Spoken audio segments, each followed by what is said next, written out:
문재인 전 대통령 전 사위의 특혜 채용 의혹과 관련해서는요, 어제 검찰이 법원에서 그간의 수사 상황을 일부 공개해서 주목됩니다. 특히 검찰은 이번 사건의 핵심 인물로 꼽히는 전 청와대 행정관 신모 씨가 이 문다혜 씨 가족의 태국 이주에 깊이 관여한 사실, 그걸 확인했다고 합니다. 네, 어제 오후 서울 남부지법에서 신 씨에 대한 공판 기일 전 증인신문이 열렸습니다. 검찰은 그간의 수사 상황과 사건 관련 정황들을 일부 공개를 했는데요. 말씀하신 것처럼 검찰은 문 전 대통령의 딸 다혜 씨 가족이 2018년에 태국으로 이주를 할 때 당시 청와대 친인척 관리팀장이었던 신 씨가 다혜 씨 가족을 은밀하게 도왔다고 보고 있습니다. 검찰은 신 씨가 직접 태국에 가서 다혜 씨 가족의 부동산 매입 등을 도운 사실을 확인했다고 밝혔습니다. 또 검찰은 2019년 곽상도 전 국민의힘 의원이 다혜 씨 가족이 태국으로 이주한 의혹을 제기하자 신 씨가 타이 이스타젯의 실소유주인 이상직 전 민주당 의원과 지속적으로 소통을 하면서 대응 방안을 논의한 정황도 포착했다 이렇게 밝혔는데요.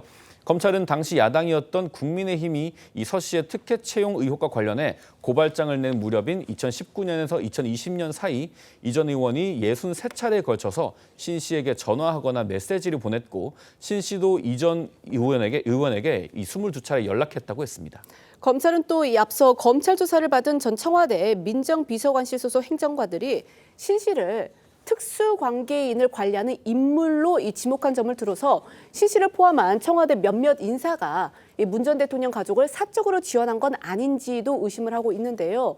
이와 관련해 검찰은요, 신 씨에게 당시 청와대 민정비서관실의 보고 체계를 물으면서 대통령 친인척 관련 업무를 보고한 상급자가 조국 당시 민정수석이냐 아니면 임종석 비서실장이냐 이렇게 묻기도 했다고 하는데요. 이는 검찰이 이 다혜 씨 이주를 지원한 인사가 윗선에 수시로 상황을 보고했을 가능성도 살펴보고 있는 것으로 해석됩니다. 실제로 임종석, 조국 두 사람 모두 이번 사건과 관련해서 참고인 신분으로 검찰 조사를 받았습니다. 하지만 상당 부분 진술을 거부했다 이렇게 알려져 있는데요. 어쨌든 어제 증인 신문은요, 일단 검찰 입장에서는 사실상 빈손으로 끝이 났습니다. 그동안 여러 차례 검찰의 참고인 조사를 거부해왔고요. 그래서 어제 이 공판 전 증인 신문이라는 이례적인 조치까지 당한 이 신 씨인데 판사 앞에서도 증언을 거부한 것으로 전해졌습니다.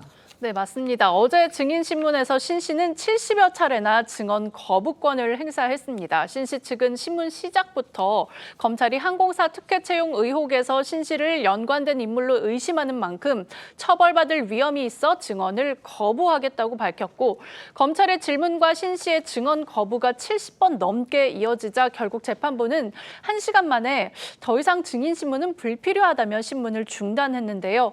검찰은 신문 중단에 앞서 어떤 질문을 할지 모르는 상황에서 전체 질문의 증언을 거부하는 건 회피에 불과하다고 지적했지만 재판부는 신 씨의 증언 거부권을 존중할 수밖에 없다는 입장을 밝혔고요.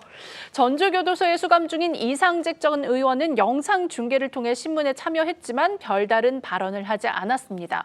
또 피의자로 적시된 문 전 대통령은 출석 의무가 없어 신문에 참석하지 않았습니다.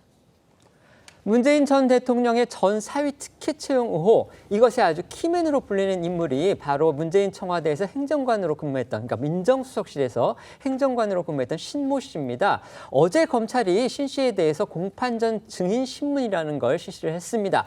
그런데 신 씨가 검찰의 신문에 대해서 총 75차례 증언을 거부했다. 그러니까 대부분의 질문에 대해서 답변을 거부했다. 지금 이렇게 볼 수가 있는 겁니다. 이건 왜 그렇다고 봐야 될까요?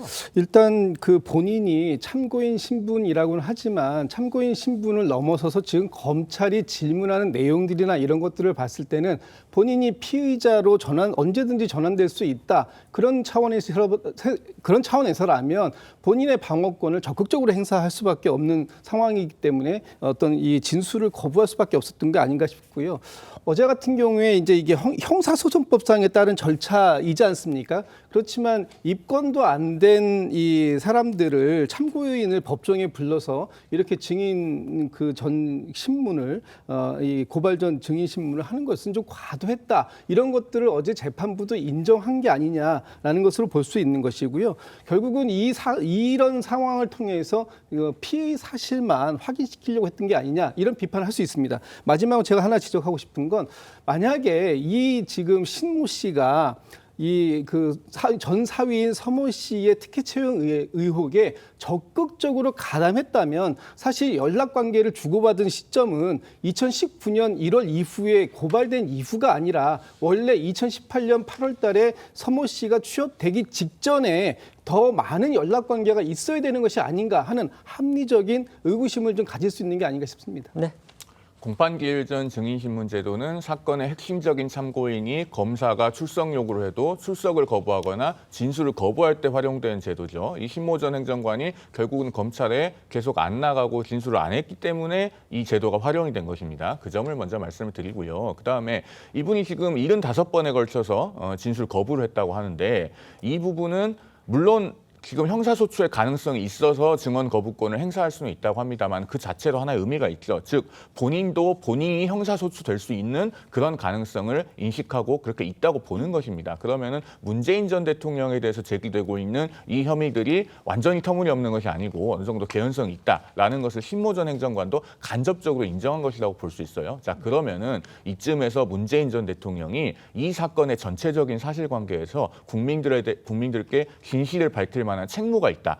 저는 그렇게 말씀드립니다. 그래서 네. 관련자들의 진술 거부권 뒤에 숨기지 마시고 진실을 말씀해 주십사 하는 말씀을 드립니다.